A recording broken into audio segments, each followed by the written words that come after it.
Okay, so you want to run a medieval shipwreck salvage crew. Perfect.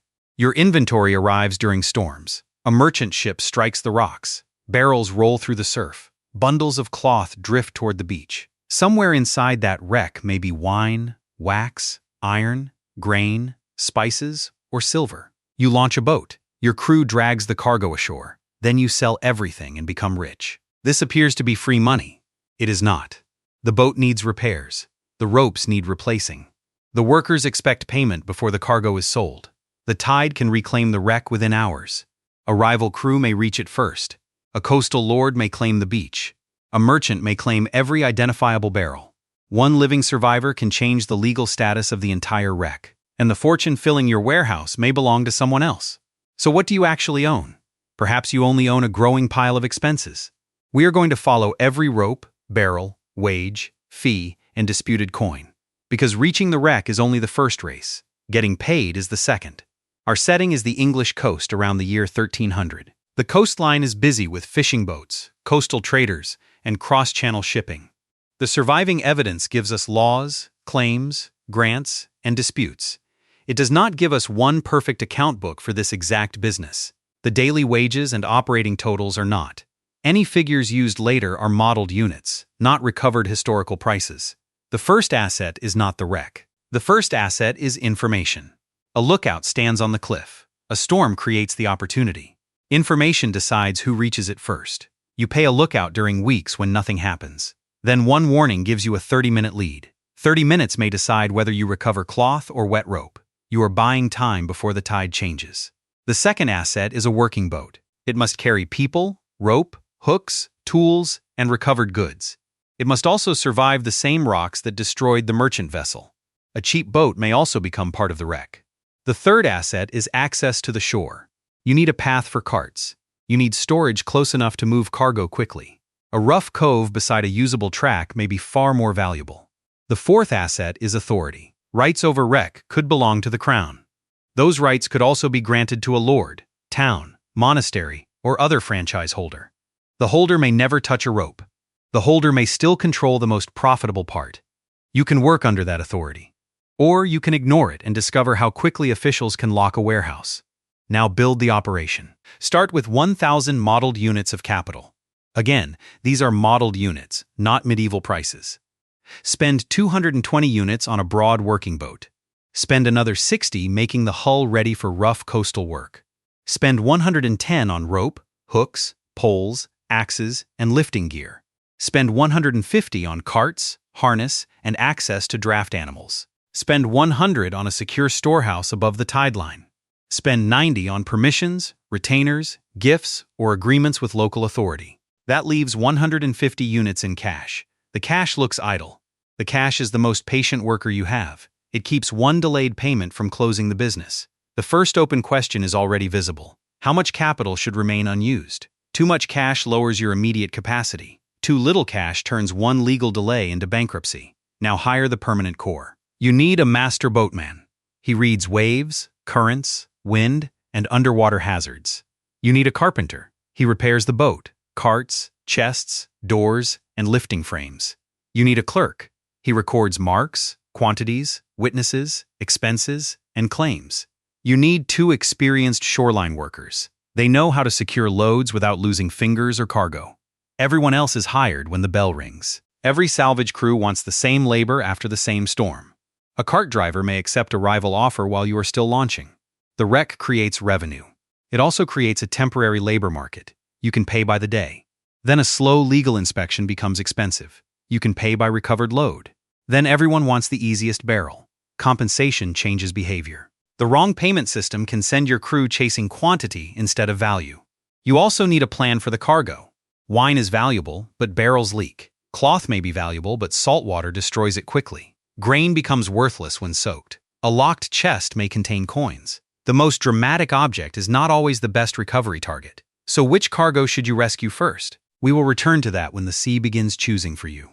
The bell rings before sunrise. A ship has struck the outer rocks. Your lookout is already shouting from the cliff path. 6 workers drag the boat across wet sand. 2 more carry coiled rope and iron hooks. The rival crew from the next cove is moving too. They are closer to the wreck. You have the better boat.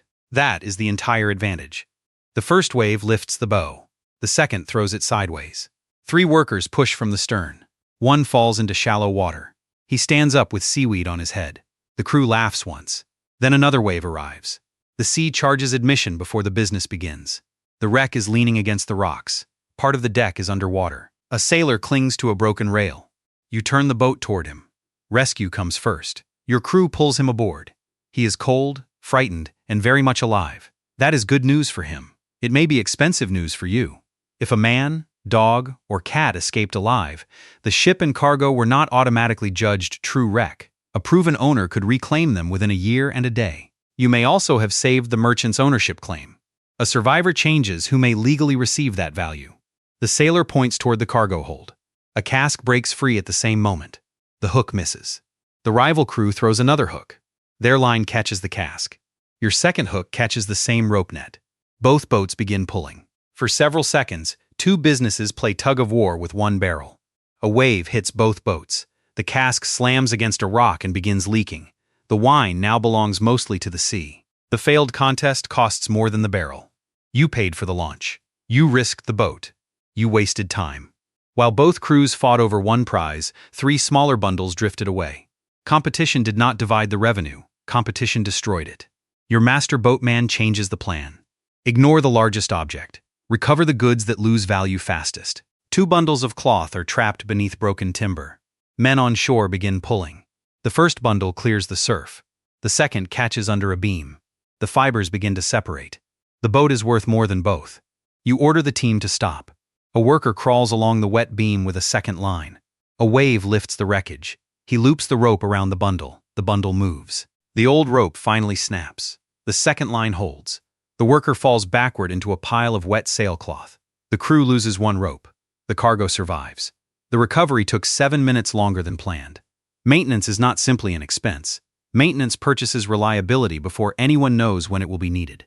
The cloth reaches the beach. Now the second race begins. Wet goods must move above the tide. Crowds must be controlled.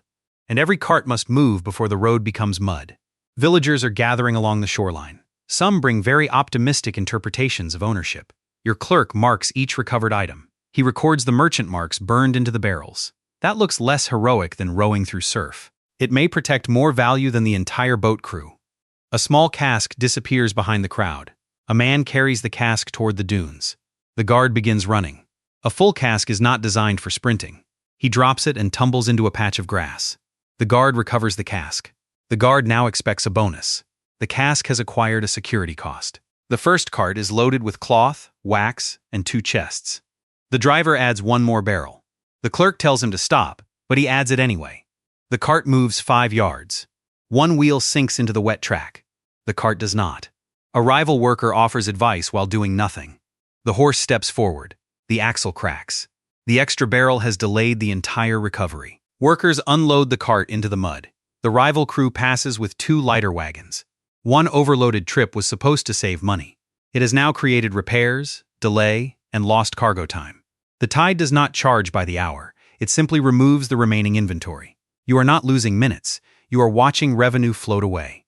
The cart problem answers the earlier cargo question. Recover the goods with the best combination of value, urgency, and transportability.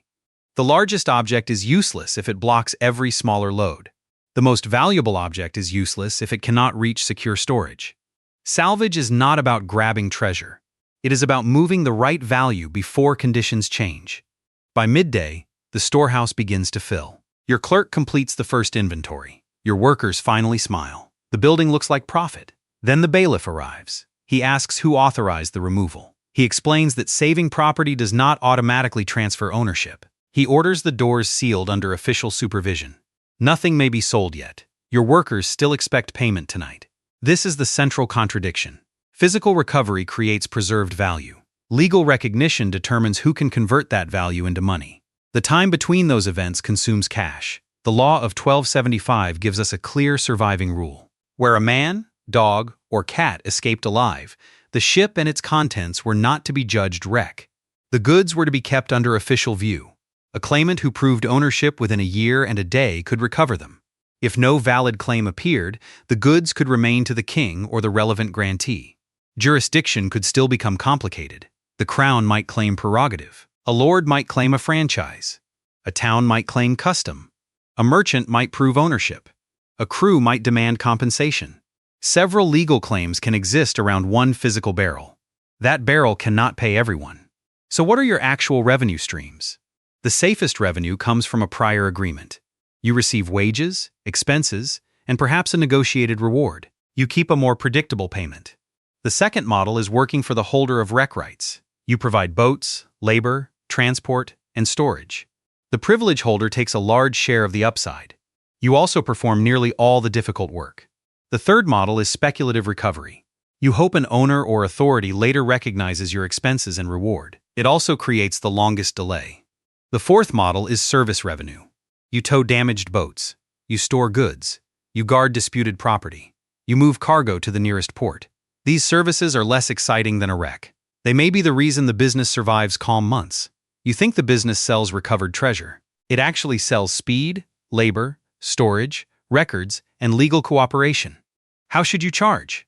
A fixed daily rate is simple. It performs badly when the recovery is extremely valuable. A percentage reward shares the upside. It also creates disputes over valuation. Charging by labor and equipment protects your costs. The owner may accuse you of working slowly. No pricing system removes conflict. It only decides where the conflict appears. Payment timing matters even more. The job may be physically complete at noon. The invoice may remain unpaid for months. A full storehouse measures successful recovery. It does not measure cash collected. 3 days after the wreck, the merchant arrives. The merchant claims the cloth, wine, wax, iron, and one chest. He is less grateful when he sees your invoice. You charge for boats, labor, carts, guards, storage, damaged rope, and repairs. He says your crew broke 2 casks. You say the sea broke an entire ship. He says the sea is not requesting payment. Your workers wait outside. One worker begins wrestling playfully with the rival crewman who mocked the broken cart. The clerk separates them with a ledger. The argument costs no blood. It still costs another hour. The merchant finally agrees to pay part now and dispute the rest later. Partial payment keeps the crew from leaving. It does not repair the damaged boat. Credit has entered the business. Credit makes large recoveries possible. Credit also turns revenue into promises. Promises do not buy rope. Now examine the ordinary costs. Rope absorbs salt water, sand, strain, and sunlight. Hooks bend. Boat seams open. Storage roofs leak. Horses eat during calm weather. Workers expect compensation for dangerous launches. Every quiet week also produces little revenue. Readiness is expensive. Activity damages the assets that create income. This is why maintenance becomes the small expense that can destroy the year. Skip one replacement rope and the next recovery takes longer. Ignore one roof leak and stored cloth loses value. The maintenance bill looks optional until the exact hour it becomes unavoidable. Weather creates another contradiction. Storms generate wrecks. Storms also make recovery dangerous or impossible. A calm season protects shipping. It also starves your business. You want recoverable trouble. That is a very narrow product market. Competition narrows it further. Rival crews can position lookouts closer to the shipping route. They can launch from another cove. They can also recover goods outside their authority and create disputes for everyone. One night, someone tries to enter the storehouse. The guard shouts. 2 figures run toward the beach. One runner slips into a stack of empty baskets. The other drops a small bundle of wax. Both escape without a fight. Nothing valuable is lost. The business still pays for a stronger lock the next morning. A failed theft can raise security costs. A successful reputation for weak security can destroy future contracts. Powerful customers create a different risk. A wealthy merchant can delay payment longer than you can delay wages. A lord can reinterpret the agreement after the goods are safe. A town can demand fees for using its road or storehouse. A monastery with rec rights can insist that custom favors its claim. The stronger party may not need to win the legal argument. The stronger party only needs to outlast your cash reserve. Now return to the 150 units you kept unused. That money has paid workers during the dispute. It has bought replacement rope. It has repaired the cart axle. It has fed the horses. The supposedly idle capital has become working capital.